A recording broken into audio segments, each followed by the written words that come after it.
Assalamualaikum warahmatullahi wabarakatuh. Innal hamdalillah nahmaduhu wa nasta'inuhu wa nastaghfiruh wa na'udzu billahi min shururi anfusina wa min sayyiati a'malina. May yahdihillahu fala mudilla lahu wa ma yudlil fala hadiya lahu. Asyhadu an la ilaha illallah wahdahu la syarika lah wa asyhadu anna Muhammad abduhu wa rasuluh la nabiyya ba'dah. Allahumma salli wa sallim ala nabiyyina Muhammadin sallallahu alaihi wasallam wa ala alihi wa sahbihi wa man tabi'ahum bi ihsanin ila yaumiddin. Amma ba'd. Jamaah salat yang dirahmati Allah, segala puji kehadirat Allah Ta'ala atas segala limpahan nikmat dan karunia-Nya, terutama sekali nikmat Islam dan iman. Dan salawat serta salam bagi junjungan kita Nabi Muhammad sallallahu alaihi wasallam. Jamaah salat yang dirahmati Allah, telah datang kabar pada kami atas berpulangnya Ketua Takmir dari Masjid Jogokarian, Yogyakarta. Masjid Jogokarian itu adalah salah satu masjid yang fenomenal, tidak jauh dari tempat kita tinggal. Yaitu, kenapa kok fenomenal? Awal mula makanan gratis untuk jamaah itu diawali di sana, dan bisa jadi Allah alam beliau adalah penggagasnya. Dan banyak sekali orang-orang di sekitarnya yang mau untuk datang ke masjid-masjid Allah, terutama Masjid Jogokarian di Yogyakarta, karena ikhtiar beliau yang memuliakan para jamaah dan para calon jamaah, bahkan menyediakan tempat untuk tinggal, sehingga kita dapati juga kisah-kisah banyaknya orang yang memeluk Islam karena ikhtiar beliau. Semoga Allah ampuni dosa beliau dan terima semua amal salih beliau selama beliau hidup. Dan sesungguhnya apabila persangkaan kita atas apa yang kita lihat dari beliau sekarang sedang menikmati kebahagiaan apabila tempatnya di surga, karena manusia itu begitu diletakkan dalam kubur,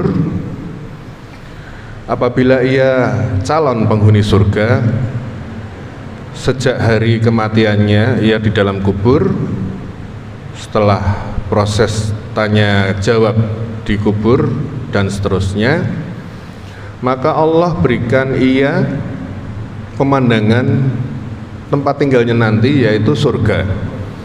Begitu juga kebalikannya bagi orang-orang yang durhaka kepada Tuhannya, yaitu Allah Ta'ala, maka sepeninggal ia di alam kubur, Allah tampakkan bara api yang menyala-nyala bagi si calon penghuni neraka tersebut. Kita tidak berpanjang-panjang cerita tentang bagaimana seorang mayit tidak bisa dimasukkan ke alam kubur karena alasan memakan tanah orang dan seterusnya, tapi azab kubur itu nyata, azab kubur itu hak, surga itu nyata, neraka itu nyata. Jamaah salat yang dirahmati Allah, melanjutkan materi yang kemarin, perkara istighfar. Jadi dalam surat Nuh Allah abadikan tentang bagaimana kedahsyatan istighfar. Allah Ta'ala berfirman,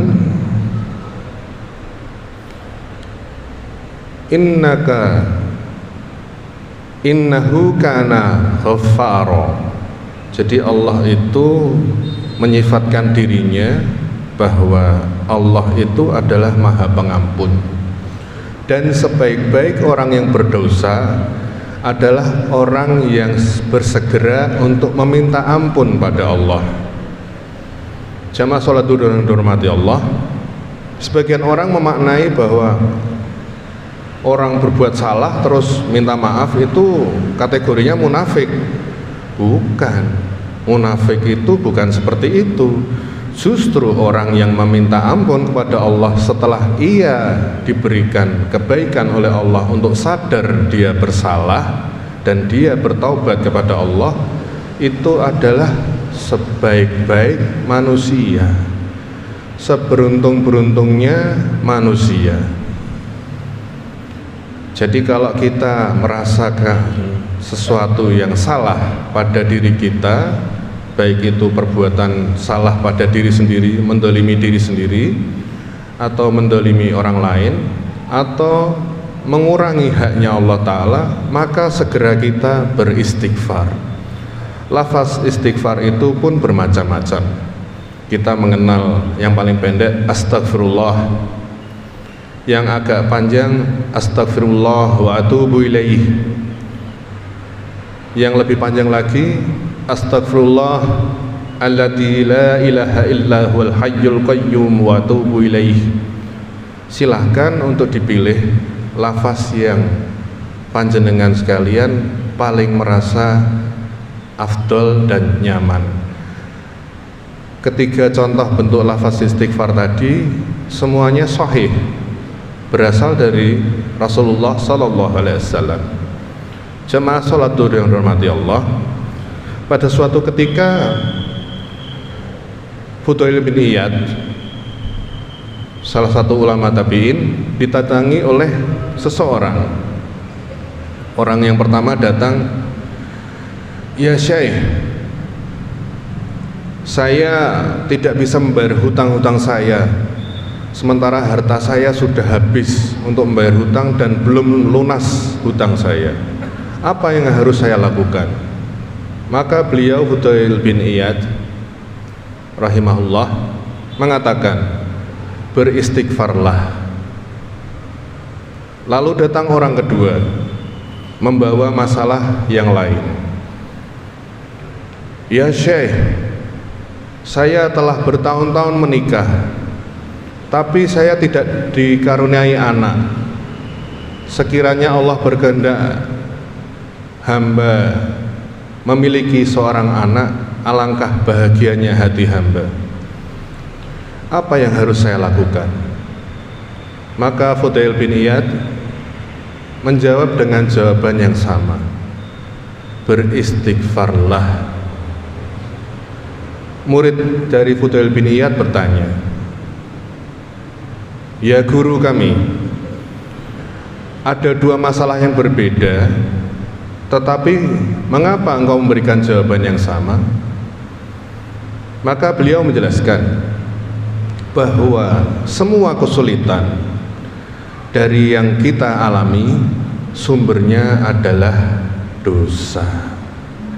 Dosa-dosalah yang membuat kita itu merasakan kesulitan, kesedihan, kemalangan, yang mana apabila kita tekan kemalangan, kesedihan, kesulitan, kesusahan hanya dengan satu cara, yaitu istighfar.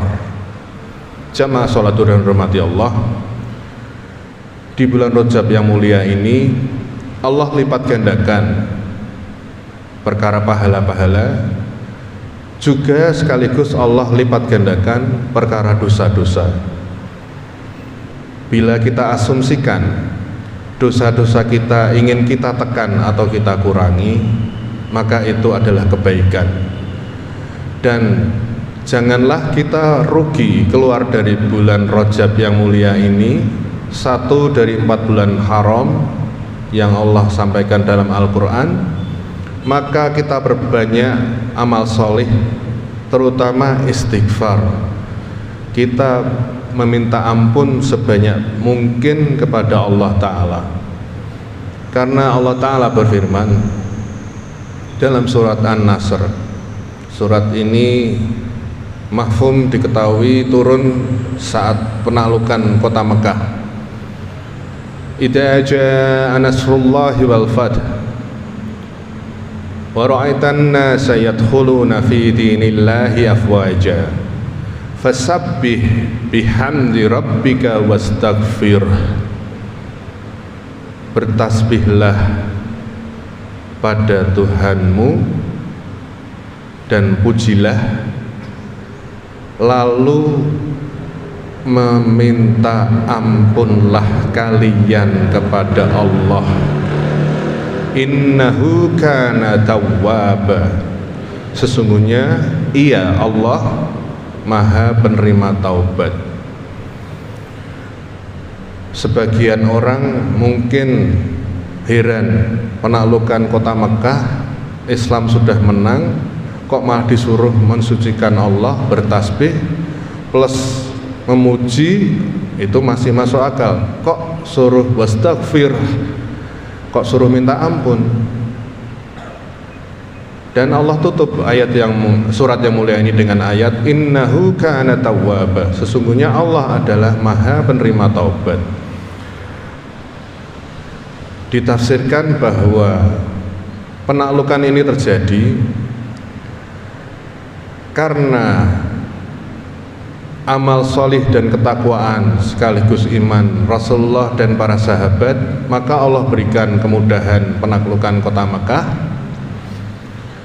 Dan sekaligus Allah mengingatkan, kalau sudah menang jangan semena-mena, tetaplah beristighfar kepada Allah, tetaplah memuji Allah.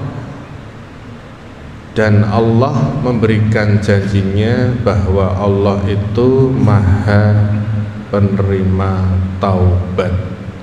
Jamaah salat duhur yang dirahmati Allah, apabila kita ingin rizki kita mudah, caranya dalam Islam itu amat sangat mudah.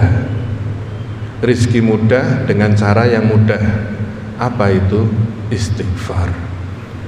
Kami tutup dengan sebuah tulisan di bak-bak truk di jalanan. Ada tulisan yang mengemukakan tentang usaha itu tidak akan mengkhianati hasil. Sepertinya filsafat tingkat tinggi, tapi ini sungguh kata-kata yang menyesatkan. Kenapa kok bisa gitu? Maka dari itu kita dapati orang kalau semakin keringatnya bercucuran, harapannya gajinya semakin besar. Kenyataannya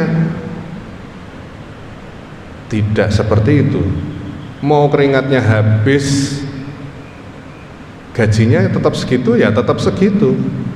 Kalau dalam Islam ternyata kita cuma membalik frasa itu dengan kalimat hasil tidak akan mengkhianati usaha. Apa itu? Hasil kemudahan kita dalam melakoni kehidupan dunia ini dengan mudah tidak akan mengkhianati usaha kita untuk memperbanyak istighfar kepada Allah Ta'ala. Wallahu a'lam bishawab. Semoga Allah mengangkat kesulitan dari diri kita, dari orang-orang sekeliling kita, dan diganti dengan kemudahan yang luas. Dan semoga Allah ampuni dosa kita sekalian. Subhanakallahumma wa bihamdika asyhadu an la ilaha illa anta astaghfiruka wa atubu ilaik. Matur nuwun atas perhatiannya. Assalamualaikum warahmatullahi wabarakatuh.